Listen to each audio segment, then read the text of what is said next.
Hey, what's going on, you guys? Hey, welcome back to another episode with iTrack. Hey, man, shout out to everybody on this beautiful Sunday. Per usual, I have a whole lot of oddities for us to go ahead and look at, and plus what's going on in the Middle East. But before we get into any of that, make sure to smash that like button, man. Hit that hype button for me. Smash the subscribe button if you're not already part of the iTrack fam, and let's get into it. In the 1930s, the Rothschild-Rockefeller Alliance, they began funding scientific studies to look at how musical frequencies can prepare the masses for war. And that's because they wanted to control people. They want that mind control programming. 1938, there was a gentleman named Harold Burroughs Meyer, and he was a theatrical designer and a sound engineer. And he began developing techniques that would control the emotional response of audiences and to create mass hysteria.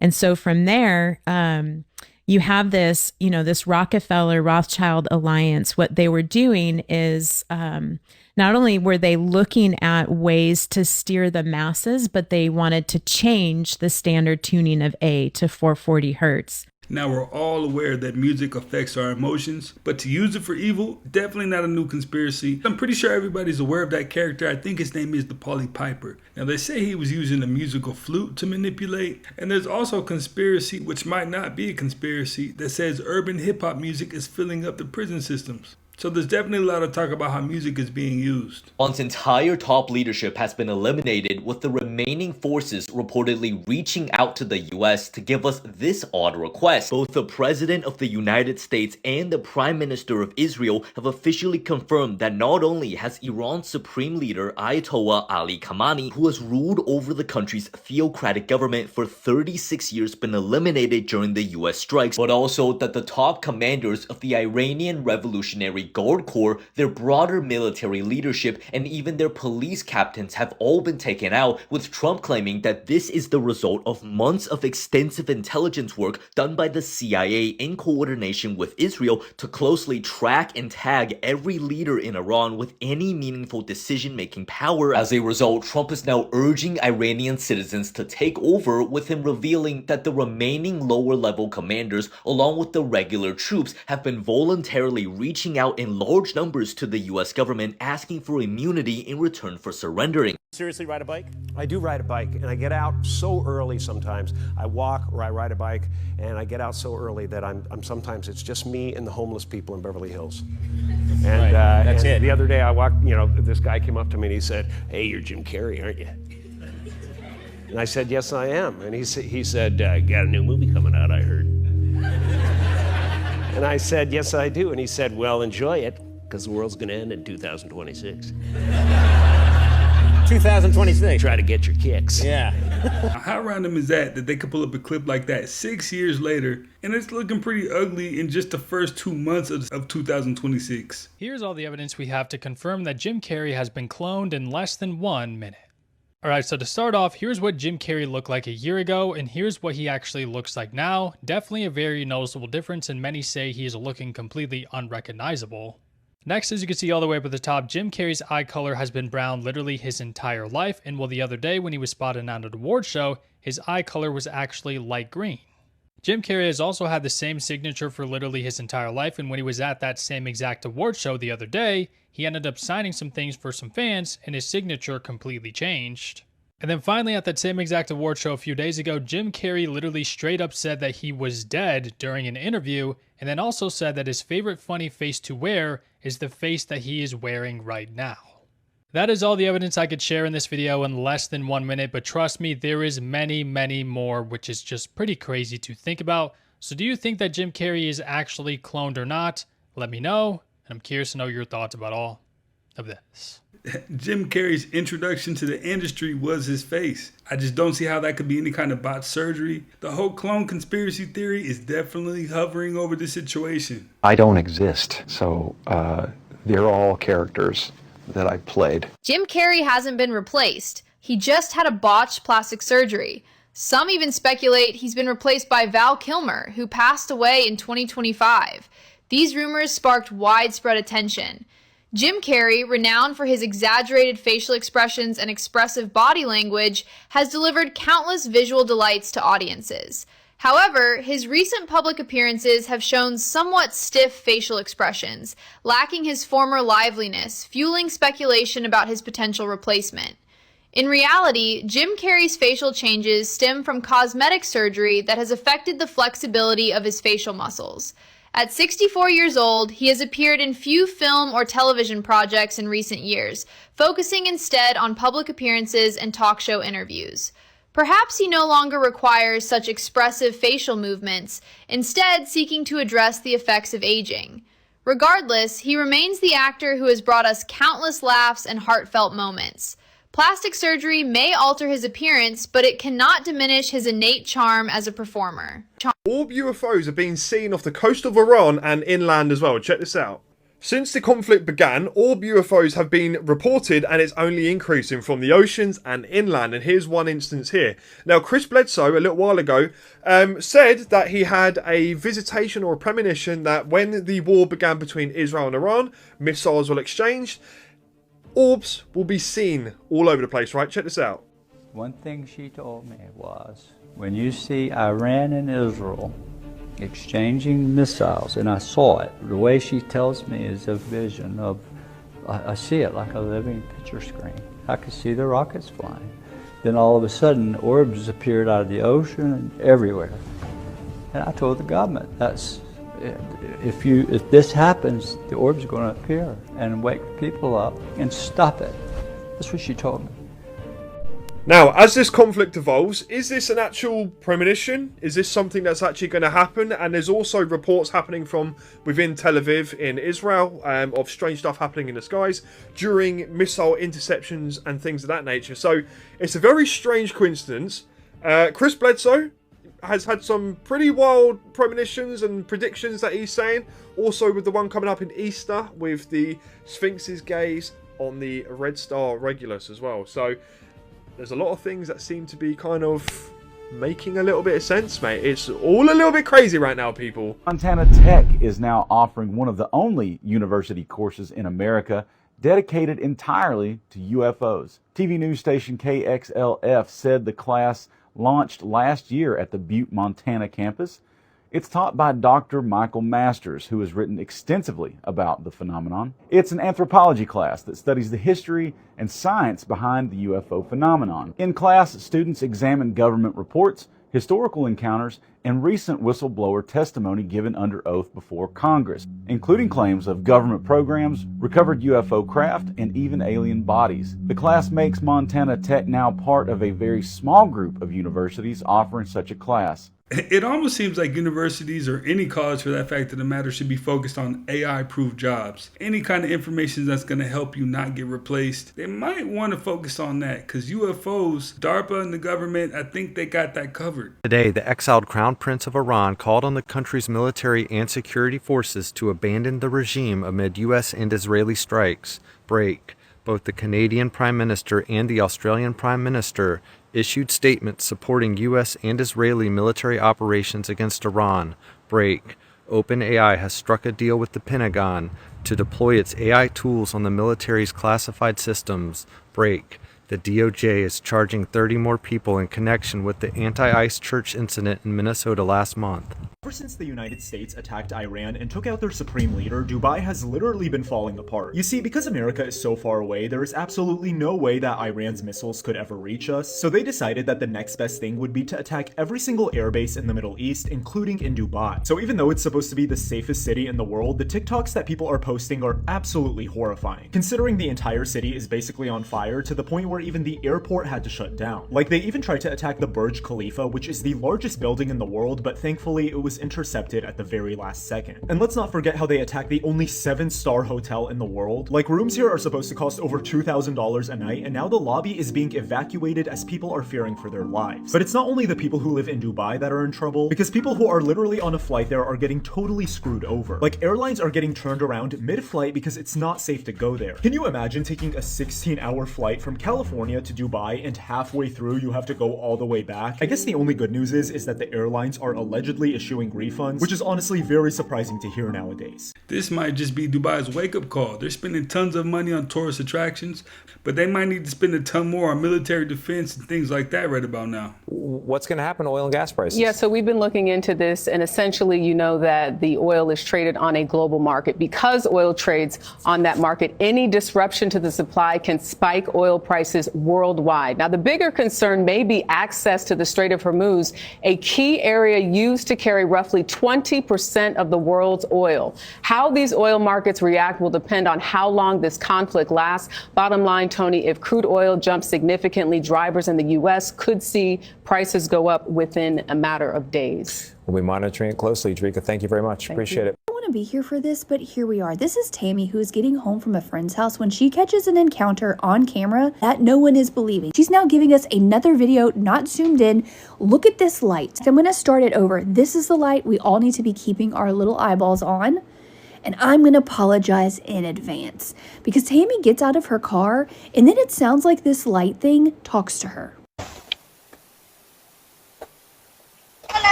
It sounds like it tells her hello. However, whenever she looks across the street, she realizes it's not only something that shouldn't be speaking English, it's something that shouldn't even be able to speak at all. She sees that it's moving on all fours, like a dog, except it then morphs. And then by the time she's walking to her house, she glances back and the thing looks like it's 10 feet tall. Right here at the ends that you see how tall this light is. The whole light encounter started just maybe a foot from ground level. The entire thing is creepy as hell, but besides it telling her hello, Tammy literally doesn't say anything at all. There is fight, flight, but there is also freeze. And what we witness right here at this second is her freezing. She doesn't know what to do. She doesn't understand what she is seeing, and she's pretty sure whatever it is had just told her hello. It takes her a minute. She tries to figure out if she needs to be getting back in her car or getting into her house. She chooses to go into her house. She had taken a couple sips of something, which was why she was probably so calm for this. Good job to her for pre-medicating before this encounter. I don't think she should have been driving though. And it is either one of two things. Either an interdimensional being or quadrobics. Neither of which I want to know as much as I now know. Strongly recommend just posting your funny memes in the comment section and moving on about your life. Before anyone asks, no, this didn't happen in the Appalachian Mountains, but close. It happened in Alabama. Now, Alabama, what kind of non-human entities do you have walking around in your neighborhoods? This is going to blow your mind. Grand Theft Auto 7 may have artificially conscious non-player characters walking around in their open world game. So just like Westworld, picture non-player characters who seem human walking around with their own individual lives in the open world environment that you then get to interact with. And not only do you get to interact with them, they have memory of all of the past interactions that they've had with you, the individual, and they seem like real human people with real emotions. This is not only going to change the gaming world, it's going to reduce the time between releases of games. So the big window between GTA 5 and GTA 6 is going to be a lot shorter between GTA 6 and GTA 7. Because when you imbue the NPCs with intelligence, no longer do you have all the branching nightmares that the coders have to deal with today. So imagine playing Grand Theft Auto 7 or Skyrim in a very realistic world with realistic NPCs. How do I know this? I built the system to create autonomous NPCs with individual lives over the holiday break. If you guys want more information about this, you know where to look. Don't lose me, you'll never find me again. Now, giving video game NPCs a semi-conscious, it actually sounds like a full conscious. That's crazy. Yeah, that thing might look cute, but do not let it fool you. That is the northern short-tailed shrew, and it's the only venomous mammal in the United States. And its venom is a neurotoxin, which means it paralyzes its prey.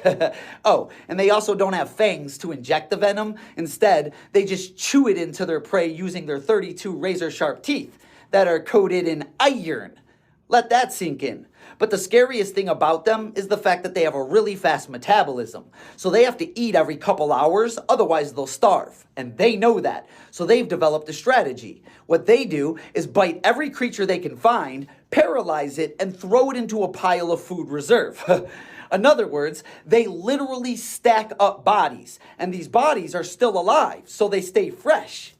That's a supervillain. Scientists just figured out how to fully control what you're dreaming about, and the results that they found are straight out of a movie. So these neuroscientists at Northwestern University just ran an experiment where they gave people a set of unsolvable brain testers before bed. Each puzzle actually had its own unique soundtrack that was playing in the background while the person worked on it. And basically, once these people were able to fall asleep and enter REM, which is the stage where dreaming happens, the researchers started replaying those exact soundtracks. And by the way, it just worked. They're saying that 75% of all participants actually started dreaming about the specific puzzles that the scientists chose to trigger. And that's not even the part that's gonna blow your mind, because the next morning, those people actually solved 42% of the puzzles that they were dreaming about, but only 17% of the ones that they didn't. Their problem-solving ability actually more than doubled just because the scientists were able to steer the dreams towards it. These researchers are now officially saying that dreams might be one of the most powerful creative tools the human brain has, and we have been ignoring them this entire time. In the till this morning,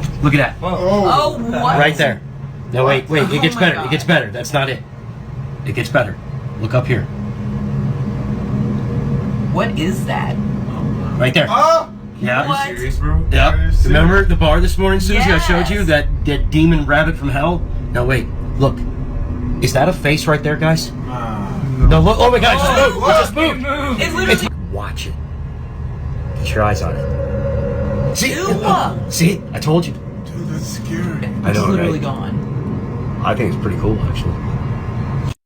I know you don't want to hear this, but this is our timeline. As a CERN scientist, I get sent messages every single day from people accusing us of switching timelines or some other conspiracy theory, but we are in the timeline we have always been. The collisions that we do with the Large Hadron Collider are also happening naturally in our atmosphere and have been for billions of years. So what we are doing is what nature is already doing, but just in a more controlled way.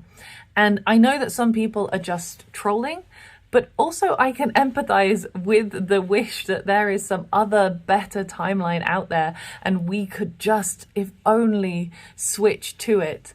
But this is the only timeline we've got. And if we want to live in the good timeline, then we are just going to have to come together and make it ourselves the regular way. We are going to have to work with empathy and hard work in order to make the timeline that we want to live in. Now, I hear what she's saying, and it sounds good, but some of these Mandela effects that have been popping up look very real. They're using humanoid robots out there clearing the snow after the blizzard in New York, and this robot here is called a Reflex QR, and it'll set you back $50,000, but it will run for 16 hours straight, shoveling the snow just like this. They see these robots out there because they tried to sign up people to get out there and clear the snow, but they couldn't quite get enough people. So the work is being done by these robots, which is a bit of a sign for things to come. And it's something that we should get used to seeing as robots out there doing work that humans could do, because this is our future.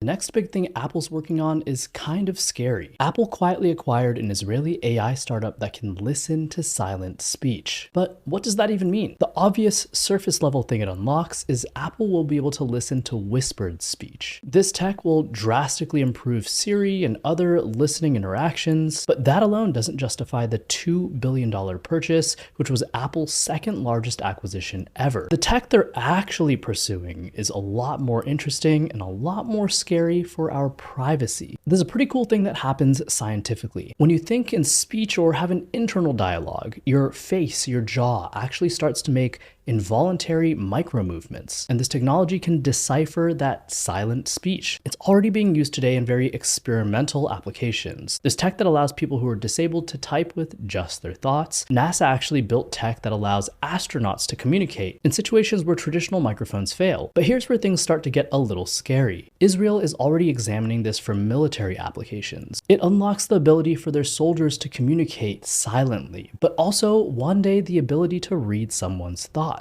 It's a bit unnerving to think about a future where an Apple device can't just listen to all the conversations nearby, even if quiet, and decipher them with accuracy, but also harness its camera to potentially tap into what you're thinking. I'm the founder of Interval News, a platform where we are covering stories like this, the ones that are suppressed, outright censored, and don't get highlighted by traditional outlets. If you're interested in the mission, hop over to interval.news, and I'll catch you in the next one. You know the major reason why this is scary? Because the last place you can find some peace, quiet, and solitude is in your own thoughts. So imagine that being invaded, and now anybody with this technology is able to read your thoughts. That's way past creepy and definitely has to be stopped. This is one of the strangest places I've ever been. Welcome to the President's Heads in Croker, Virginia. These abandoned sculptures were dumped here 15 years ago and have been slowly sinking into this mud ever since. They came from an amusement park that went bankrupt, and Lincoln actually fell backwards during transport and FDR's forehead hit a bridge. Meanwhile, Chester Arthur is missing his jaw thanks to his mutton chops collecting excess moisture and crumbling. The best 7 US presidents are the biggest and the rest are smaller. Since this is on private property, you can only visit with a guided tour 8 days per year, which can be booked online and costs $30 per person. The area gets very muddy, so make sure to wear something water resistant like Blundstones. If you love quirky and unusual things, then you need to add the President's Heads to the top of your bucket list. Have you guys heard of the silence theory? The silence theory actually states that discomfort with quietness often means discomfort with your own thoughts. Peace is very loud to the unprepared. Can you handle a quiet environment? Have you ever heard of the Drosta effect? It's when an image has an image of itself, and so therefore is able to go on indefinitely, forever. This brand, Drosta Cocoa, a hot cocoa company, was the first to do this back in 1904. But if you just Google Drosta effect, you get a bunch of these super cool images. Like the Land O'Lakes utilized Drosta effect, and I never even realized. Drosta effect. The more you know. I keep seeing videos about how our timelines are all messed up, like how I didn't know that woolly mammoths were around at the same time that the pyramids were being built. But there's actually so many other weird overlaps that are blowing my mind. Like how Dali died the same year that Daniel Radcliffe was born. And even weirder, Eminem and Picasso were alive at the same time for 2 years. Rosa Parks lived long enough to be able to see the first 2 Shrek movies in theaters. And let's not forget that in her lifetime, she actually sued the band Outkast. When the Declaration of Independence was being signed, no one knew that dinosaurs even existed. Like, dinosaurs had actually not been discovered yet. And let's not forget that Cleopatra was born closer to the invention of the iPhone than to the actual pyramids being built. This one sounds fake, but is totally real. The last person to collect a pension from the Civil War died the year that Obama took office. And finally, the oldest tree alive today was around at the time of woolly mammoths. And not only that, but when the last woolly mammoth died, this tree was already 1,000 years old. And before we dive in, if you love the spooky and dark, you'll love the podcast.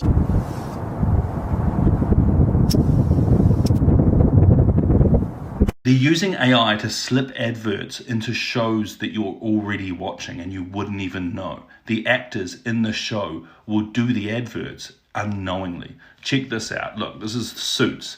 Normal show, everything's working as normal. He's coming out to jump in the car, and then suddenly an ad break hits. AI generates the advert, different for everyone. This one's a Coca-Cola advert, takes you over to Coca-Cola, and then it just seamlessly goes on with the show.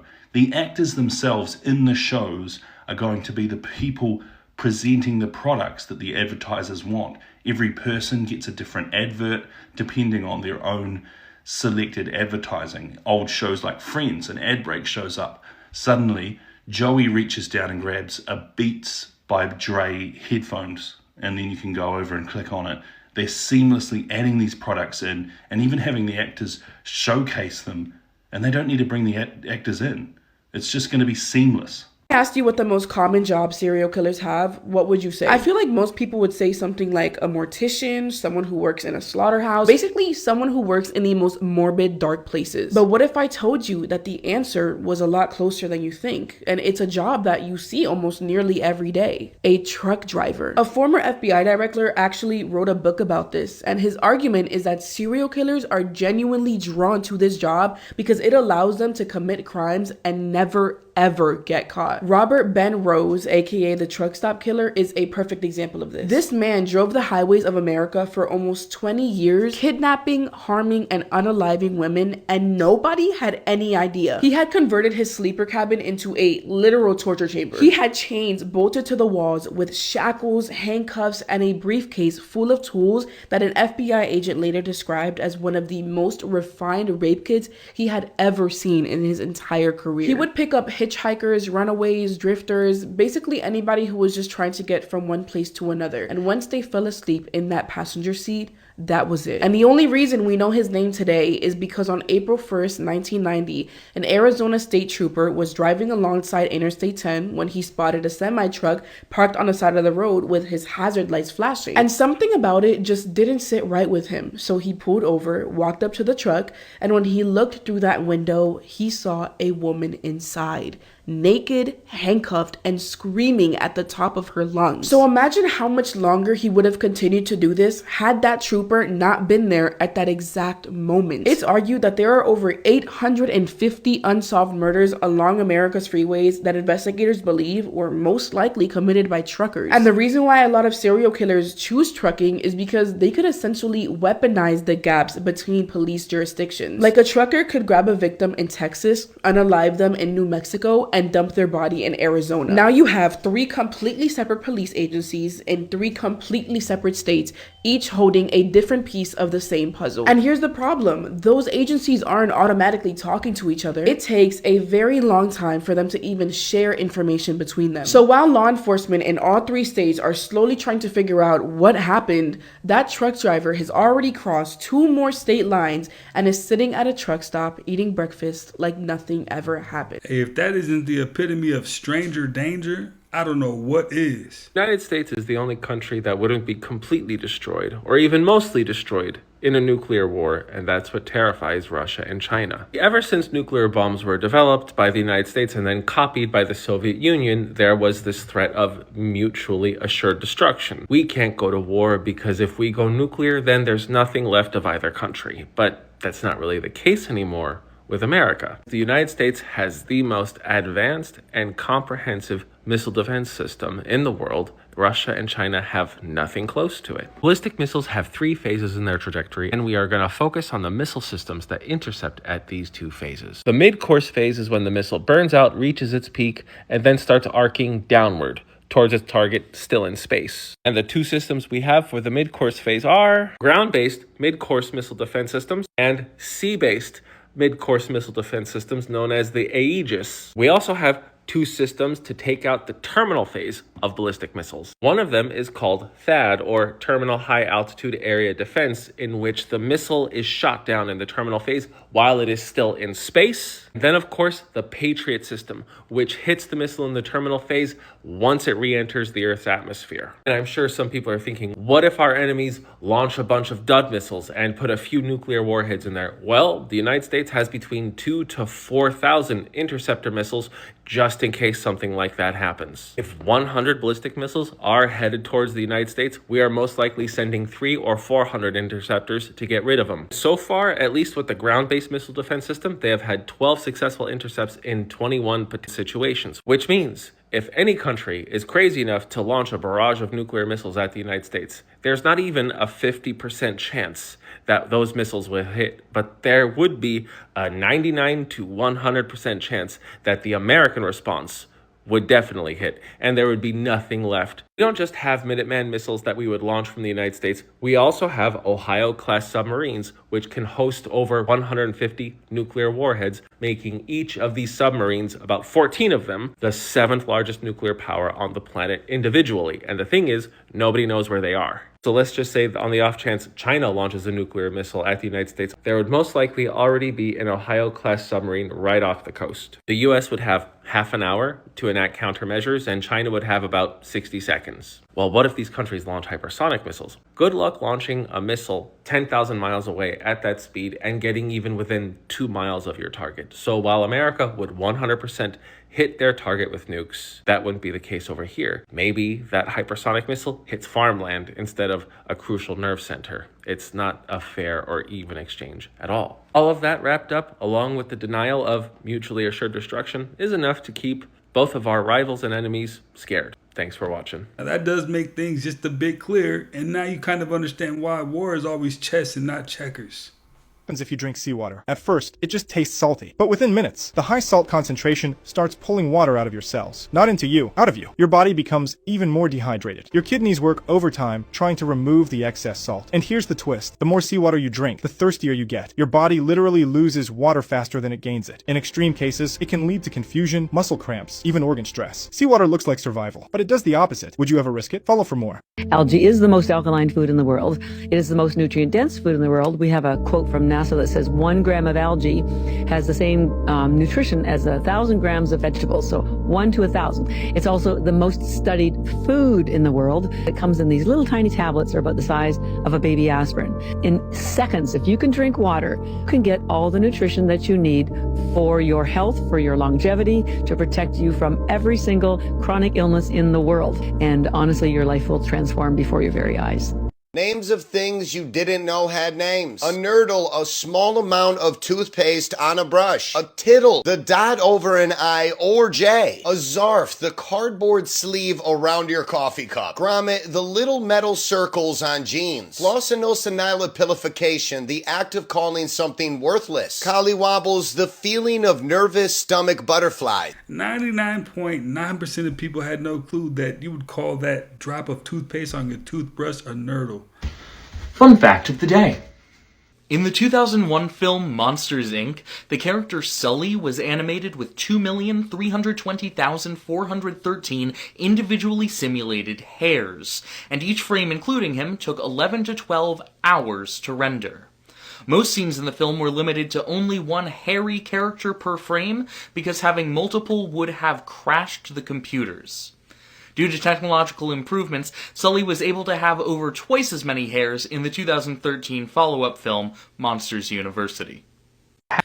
And now for all my big backs, here's something you didn't know. Have you ever heard, David, that Coke tastes better when you get it from McDonald's? People insist that I prefer to swing by McDonald's to get a Coke versus getting it somewhere else. It is better at McDonald's. Coca-Cola ships the formula to McDonald's in stainless steel tanks, instead of being delivered in bags. McDonald's does some stuff. They pre-chill the water and they make sure that the hoses are chilled all the way up in the dispenser.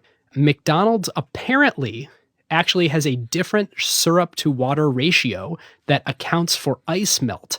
They add a little bit more syrup than the standard recipe, which sounds like it would be heresy. Wow. And Coca-Cola lets them do it because Coca-Cola wouldn't let anybody else change the mixture. Yes. They developed custom straws that are a little bit wider to let a little bit more Coca-Cola hit the taste buds on your mouth. This is just incidental, but because of the volume that's done at McDonald's of selling Coke products, the syrup's a little bit fresher because the syrup actually does kind of get worse over time if you leave it in the back room.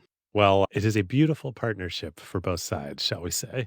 Sorry, dog owners. Turns out your doggo is way older than you think. Because that whole 1 year to a dog is 7 years to a human thing? Totally wrong. Utter nonsense. Researchers at the University of California, San Diego looked at a process called methylation, which affects DNA as any organism, human or otherwise, ages. And by analyzing this, they found that not only is dog aging not linear or gradual, but puppies age way faster than previously thought. Turns out a 1-year-old puppy is actually more equivalent to a 30-year-old human who should have a full-time job and a 401k, not a 7-year-old first grader. Which researchers said we kinda should have known anyway because a 1-year-old puppy can have babies, a 7-year-old child, not so much. Anyway, before you get all sad and freaked out, there is some good news. After all that rapid aging as a puppy and in the early years, dog aging slows way down as they get older. So, here's how you figure it out. Scientists have come up with a whole new equation where you multiply a dog's age by the natural logarithm. Don't ask me what that means. I have a degree in theater and a half-finished master's in digital media. I don't even know what those words mean. But whatever it is, this button here, and no, I do not know why it's LN instead of NL. So you multiply your dog's age by that LN button. Let's say your dog is 5 years old. Take that sum, multiply it by 16, add 31, and then that sum is your dog's accurate human age. So your 5-year-old dog isn't 35, he's more like 57. I don't know, I guess. This all sounds like nonsense to me. Here's a chart that breaks it down into normal language for people who aren't dorks. But does this mean that your 9-year-old dog is like 83 or whatever? No, it does not. Because after 7 years, their aging slows way down, only adding about 2 years for every 1 year, if that makes any sense. So for instance, the longest living dog ever recorded, an Australian cattle dog who lived to be 29, was actually only 85 in human years. I got a 90-year-old aunt with shoes older than that. That's nothing. So don't even worry about it, because while your dog is way older than you used to think, your dog is also way younger than you think.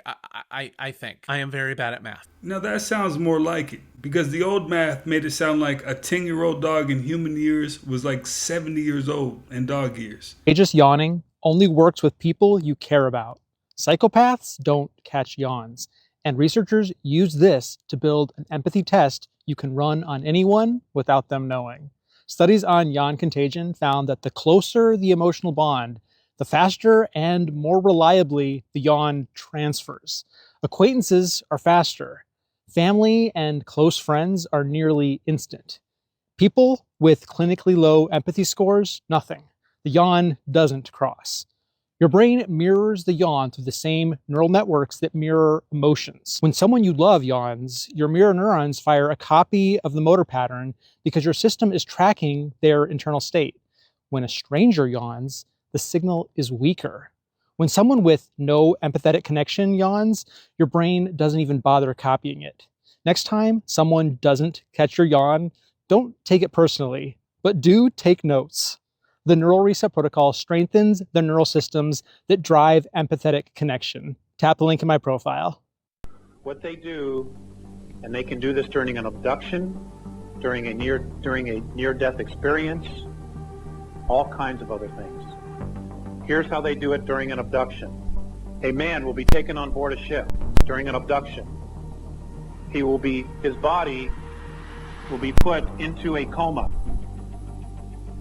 They will slowly bring the body to death. At the moment it achieves death, the soul exits. You follow? When the soul exits, using technology, they will replace this soul with another, and they will bring the body back. They can do this in 4 seconds using technology. He gets up, there's another soul in there. It looks like Batman, but it isn't Batman anymore. It's somebody else who has a completely different agenda. Now, if you're an ET, a negative ET, in order to manipulate third density, you have to be in third density. And this is how they're doing it. This is how they're doing it, along with, their craft and all the other things. But some choose to be in human form. The Orion, this is Orion technology. So you start with the internet. That's a good thing. So DARPA invented the internet. Yes, absolutely true. Wow. Did DARPA invent GPS? Sort of. What we did is we actually got GPS into a small form factor. So that's what DARPA did. So the fact that you can have GPS in your cell phones or things like that was absolutely prompted by DARPA. Okay, did you invent Siri? Yes, Siri came out of my office. But if you were to ask anybody in this country who invented Siri, they'd say Apple. Oh, yeah. You know what? I think we should ask Siri. Okay. Do you have your cell phone? I do. Well, let's see what she says. All right, let's see. Siri, who invented you? Like it says on the box. Designed by Apple in California. Designed? Siri, what if I told you DARPA invented you? What would you say? I think different. Apple. They get all the credit. Great. They get none of the credit. You know what? That's the best transition in the world. It is? That's okay with DARPA. Oh, yeah. Because Apple had a huge role in inventing Siri as well. It's not like I handed them a finished product. We handed them a bunch of technologies that were very useful, and it was their job to then take that... Well, not useful, essential. Yes. So DARPA is definitely out here handing out technologies, but as long as everybody's willing to cut that check. Well, you guys, that's another one in the books, man. I appreciate you guys probably stopping by, watching and learning with me. Definitely take time and enjoy this beautiful Sunday. Make sure to smash that like button, man. It's going to help the video out and the channel. Hit the hype button for me. Smash that subscribe button, and I will definitely catch you on the next one.